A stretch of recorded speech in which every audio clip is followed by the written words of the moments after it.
Madame, Monsieur, bonsoir. Notre rendez-vous d'information fixé ce soir à 18h30. Mondial 2018 oblige. Cela va vous permettre de suivre à partir de 19h la rencontre du groupe A entre la Russie, pays organisateur, et l'Égypte. Ça sera donc à 19h. À présent, les titres du journal. J-1, c'est demain que les Lions de l'Atlas affrontent le Portugal pour leur deuxième match du mondial. La partie s'annonce serrée. La victoire est impérative pour espérer rester dans la course. En image, la dernière séance d'entraînement des Lions de l'Atlas. Marrakech abrite la 16e réunion régionale des États parties d'Afrique à la Convention sur l'interdiction des armes chimiques. Organisation où le Maroc joue un rôle très actif.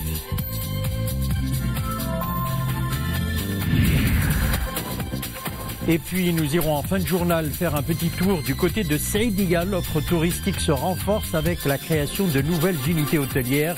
La ville s'est mise d'ailleurs sur son 31 pour accueillir les estivants. Nous le disions en titre, J-1, c'est demain que les Lions de l'Atlas joueront le Portugal. Aucune autre alternative que d'empocher les 3 points de la victoire pour espérer rester dans la course. C'est passé au second tour. La partie s'annonce, il faut le dire, serrée face à une équipe portugaise qui sera menée par sa vedette Cristiano Ronaldo. Malgré la défaite 1-0 face à l'Iran lors du premier match, l'optimisme est toujours de mise. Hervé Renard reste très confiant. Probablement rentrée de Nabil Derar, Mohamed Aitleshger revient sur la dernière séance d'entraînement des Lions de l'Atlas. Nordin Amrabat retrouve visiblement ses forces après avoir souffert d'une commotion cérébrale lors du premier match des Lions de l'Atlas. Amrabat a repris les entraînements au sein de l'équipe nationale. Dès avant-hier, le milieu offensif du 11 national, Faisal Fajr, a affiché en conférence de presse un optimisme prudent. On n'a qu'une chose en tête, c'est de rentrer, c'est d'être mercredi aujourd'hui et de rentrer dans le match et voilà, de gagner ce match et de rendre fier notre public, notre pays. En tout cas, non, on y croit encore et on va y croire jusqu'à la fin. Dans le camp adverse, le 11 du Portugal aligne toutes ses stars, Rolando en tête, mais aussi l'étoile montante, André Silva. Benatia est un grand joueur que je connais très bien. Pour avoir joué contre lui, le Maroc n'a concédé aucun but dans ses filets durant toute la phase des qualifications au Mondial de Russie 2018. La rencontre sera donc très difficile car le Maroc a une défense solide.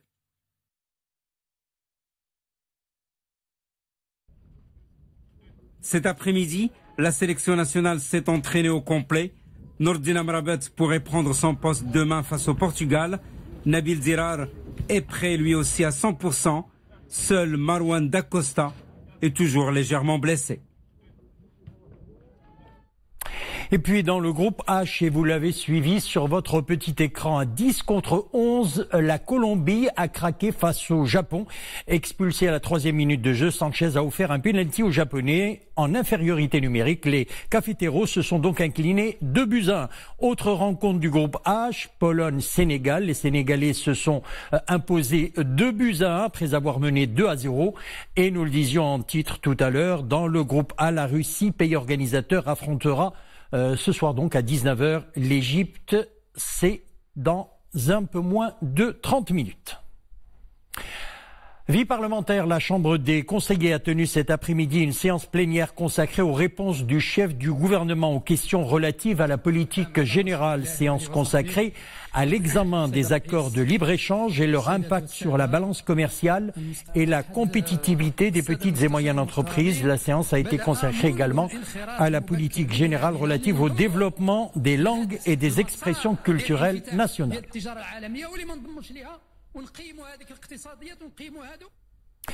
Marrakech abrite la 16e réunion régionale des États parties d'Afrique à la Convention sur l'interdiction des armes chimiques. La réunion connaît la participation de plusieurs délégations de 38 États parties d'Afrique à la Convention sur l'interdiction des armes chimiques, ainsi que 6 organisations régionales et internationales.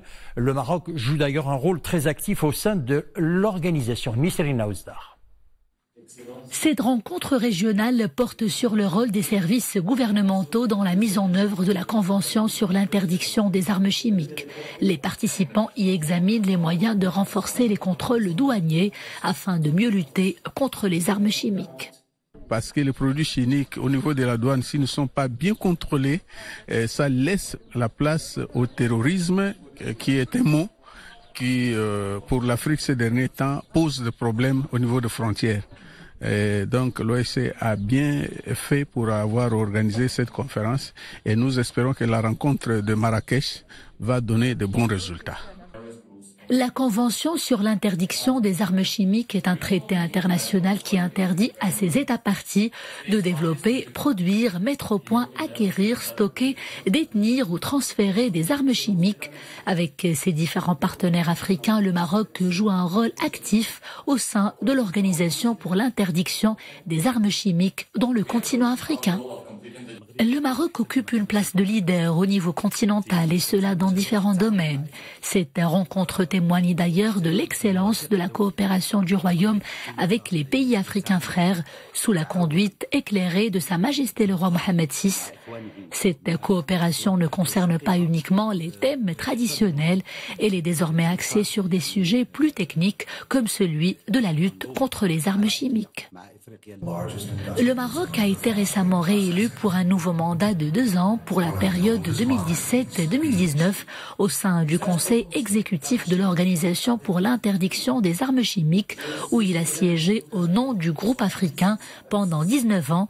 Cette réélection témoigne de la confiance dont jouit notre pays au sein de cette organisation. Page économie, Banque El Maghrib décide de maintenir son taux directeur à 2,25% lors de la 2e réunion trimestrielle de l'année 2018. Le Conseil de Banque El Maghrib a également annoncé que le taux d'inflation devrait atteindre les 2,4% en 2018 avant de revenir à 1,4% en 2019. Écoutons Wali Banque El Maghrib, il est au micro de Amjid El-Hallaoui. En ce qui concerne le taux directeur de la Banque centrale, à la lumière de l'évolution de la conjoncture et des projections macroéconomiques à moyen terme, le Conseil a jugé que le niveau de 2,25 du taux directeur est approprié et il a décidé de le maintenir inchangé. Nous allons quand même avoir une croissance nationale de 3,6 en 2018 et qui reviendra à 3,1. Mais le 3,1, comme on le fait toujours, c'est sur la base d'une récolte moyenne que nous prévoyons pour l'année prochaine. Pour ce qui est du marché du travail, nos prévisions font que le taux du chômage va revenir de 17,7 à 10,5% au niveau national en 2018. On entame à présent l'actualité internationale et nous commençons par le Yémen. Les forces pro-gouvernementales pénètrent dans l'aéroport de Hodeïda au 7e jour d'une offensive contre les rebelles Houthis. Les combats ont été d'une violence inouïe selon un résident du secteur. L'opération armée était accompagnée d'intenses raids aériens de la coalition.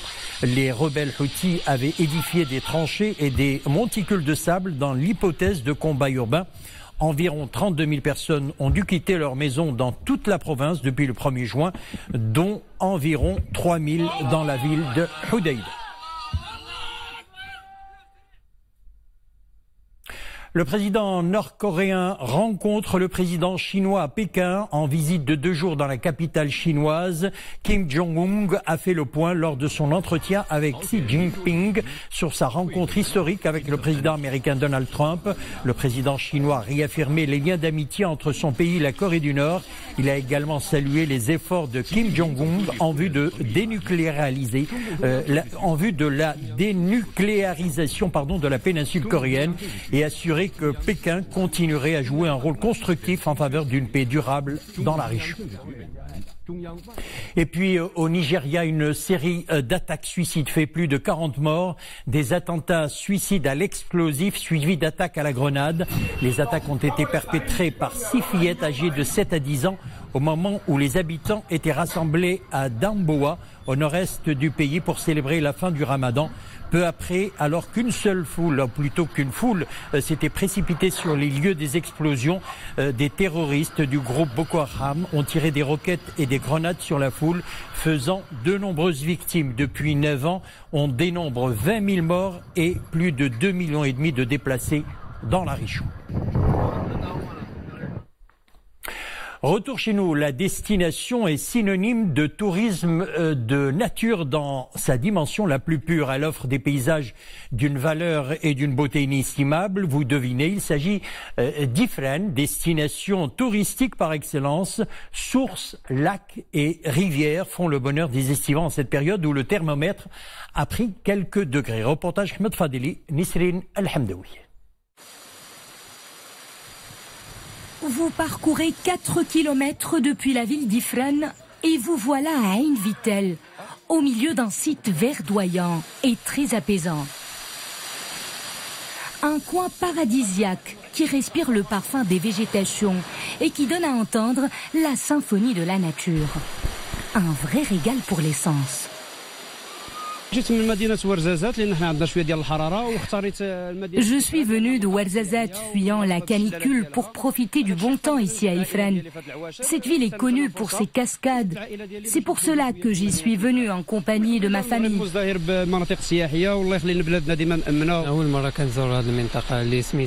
C'est la première fois que je découvre la région de Ain Vittel. Je ne peux en dire que du bien. L'eau coule en abondance, la biodiversité est surprenante et la population est hospitalière. Je suis venue de Tanger avec ma famille. La région m'a beaucoup plu. Ain Vittel offre un cadre idéal pour rompre avec le quotidien, pour se ressourcer et pour passer un moment convivial en famille autour de généreux plats locaux.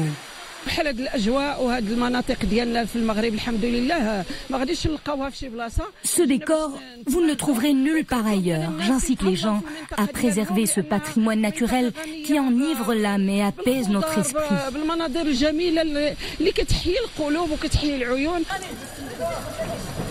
Cet écrin naturel invite à piquer une tête dans le lac, histoire de se rafraîchir le corps et l'esprit en cette période estivale qui ne fait que commencer.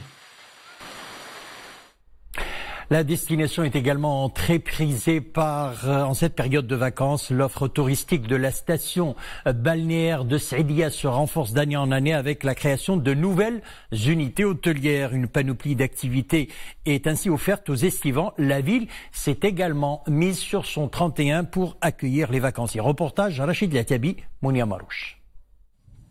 Un soleil généreux, une eau fraîche, difficile de résister.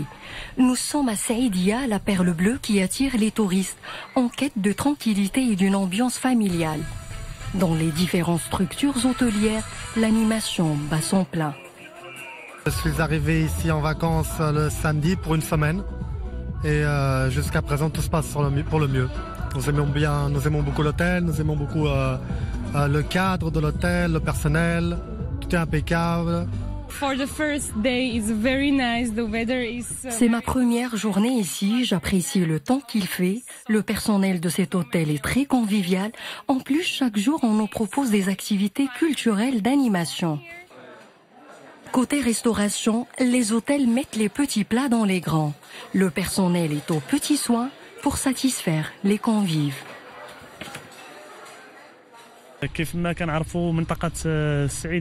Saïdia attire les visiteurs des 4 coins du monde, en particulier pendant la saison estivale. Nous accueillons chaque année beaucoup de touristes. Quant à la capacité de notre structure hôtelière, elle dépasse les 1500 lits. Une carte postale de la Méditerranée entre plages de sable fin et littoral rocheux. Saïdia, un coin de paradis qui reçoit les vacanciers dès les premiers jours de la saison estivale. Voilà, c'est la fin de notre édition. Merci de nous avoir suivis. Dans un quart d'heure exactement, nous allons revenir au Mondial 2018, la rencontre Russie-Égypte pour le Mondial. Et c'est dans le cadre du groupe A. Ça sera à 19h. Une excellente soirée. On se retrouve demain.